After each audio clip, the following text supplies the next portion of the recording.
Hi, today you have Steve Jones from the Hardscape channel and Mike Hulen from Kirchner Block and Brick. Hi, Steve. Mike, it's been a few years since we've gotten to see each other, but it's a pleasure to be here and talk with you again. Thanks for having me. I appreciate it.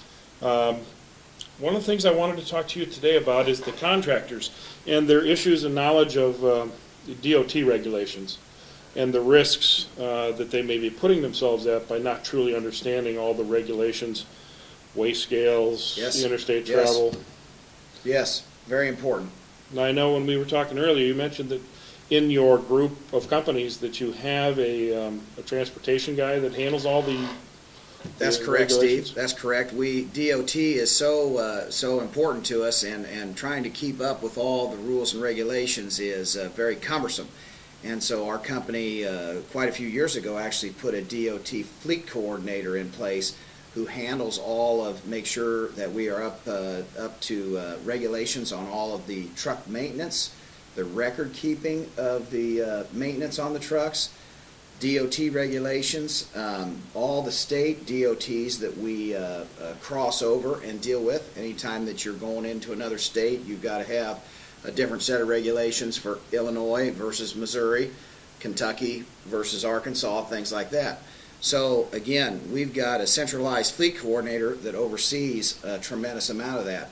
Driver's files, all of the regulations, drug and alcohol testing, random testing for all of our drivers.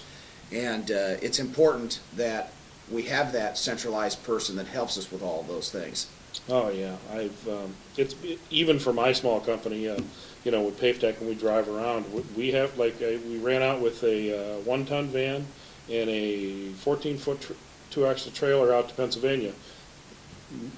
Me and one other guy went out there to a show, and we had to run logbooks the entire way. Right. So driver and co-driver, and weigh scales, everything. That's right.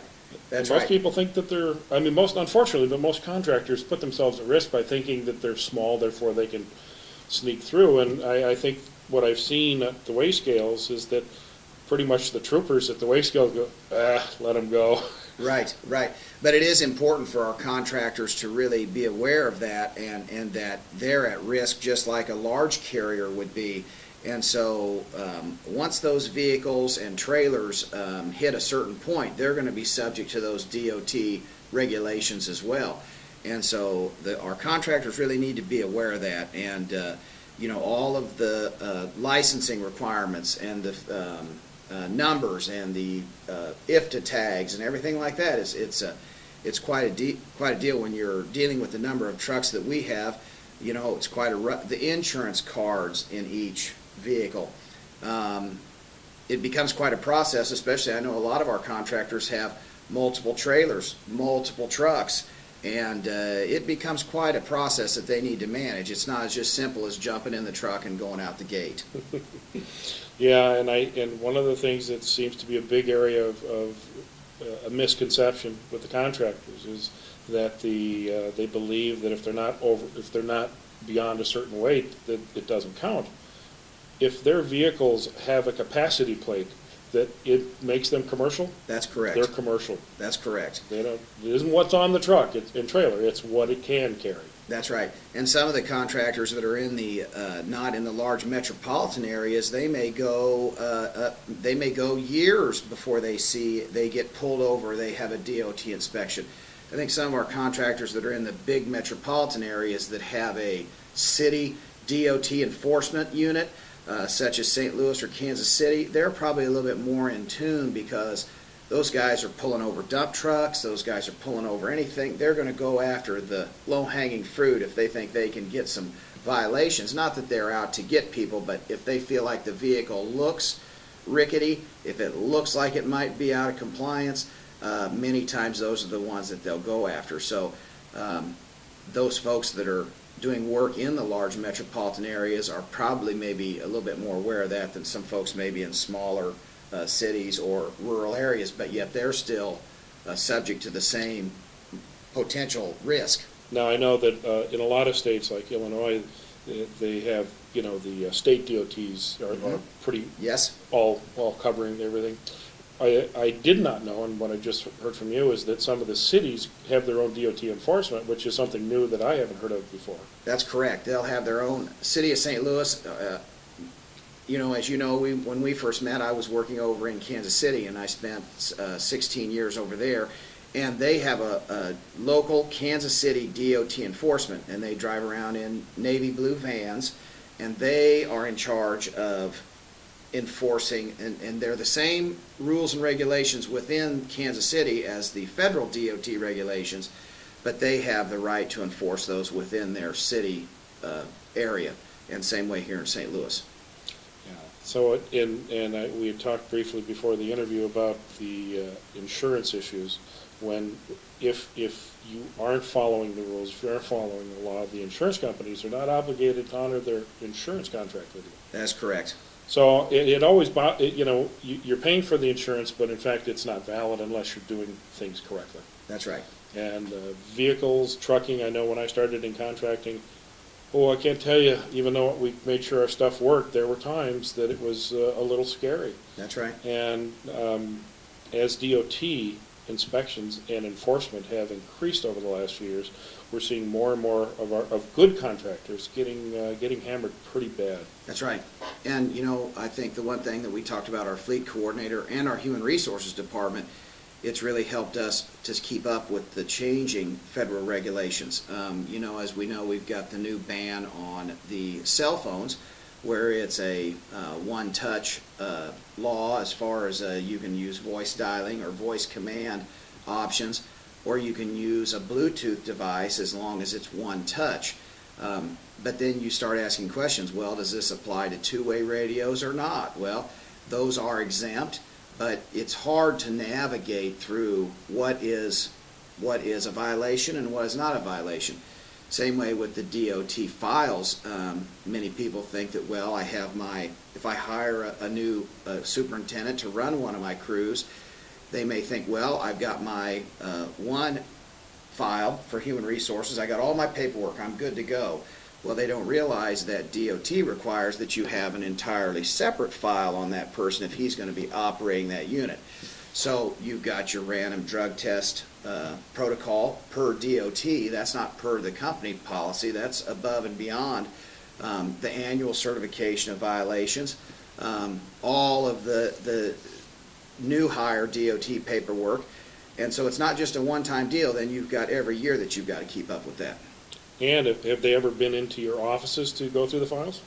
Yes, we will have DOT audits from time to time, and that's where our fleet coordinator really comes in handy. We just recently had one at one of our companies down in southwest Missouri, and we successfully walked through that. Things that they were looking for were maintenance records on our vehicles, that the drivers were doing their daily inspection, pre-trip inspection and post-trip inspection. They wanted to see those. They wanted to see that we had been fixing the things that the drivers noted, and that we had maintenance records on each one of those vehicles, that we were doing repairs and maintenance to those like we said we were doing. And so they looked at drivers' hours, and we run a computerized GPS monitoring system that helps our drivers clock in and out just like a traditional employee, but then they also enter into a computer that's on board of each truck. That's the Zeta computer system that by GPS tracks where they're at. So the DOT inspector also wanted to see records of, they'll pick they'll pick an employee in your company and they'll say, is he a DOT driver? Yes, he is. I want to see his hours and his records for this date to this date. So it's quite a DOT inspection. If you've got a good relationship with them and you know how to navigate those waters and you're doing the right thing, it can be a successful, painless process. But if you don't and you're trying to shortcut, you can really get yourself into a bind. Well, the paperwork burden, and I think this is where most people are afraid, is or don't know that there's a huge paperwork Yes. burden if you run commercial weight vehicles. Yes. And their drivers, as you talked about, the individual files and making sure that their medical cards are up to date. Mm-hmm. Yep, that's right. The daily equipment inspection. Most of these guys hit the road They might walk around their truck and their trailer to make sure that the hitch is attached, and off they drive. They haven't done a pre-trip inspection. In fact, I'm trying to remember the last time I saw a contractor do that. Right. And if you don't have that pre-trip inspection on board and shown and signed off that you did that before you left, Yes. you've already had a major violation. That is correct. And sometimes it really, then what happens is you will find that sometimes during an inspection, that inspector will become more aggressive at looking for violations if they feel like not all the protocols are being followed. And when you really get an inspector that goes, over every square inch of that vehicle, it becomes can be very costly in terms of fines and out-of-service violations. Then once they take a vehicle out of service, then you've got to get it to either a truck shop or your own shop or whatever. And they're not going to let you drive it off. It's going to be towed.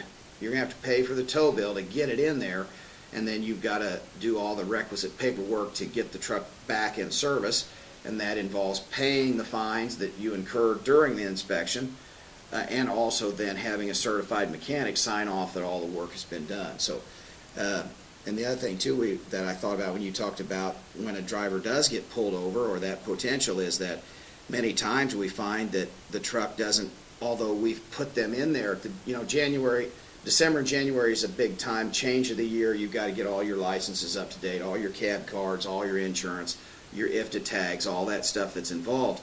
And even though you put it in the truck, you'll find that for some reason those things tend to disappear.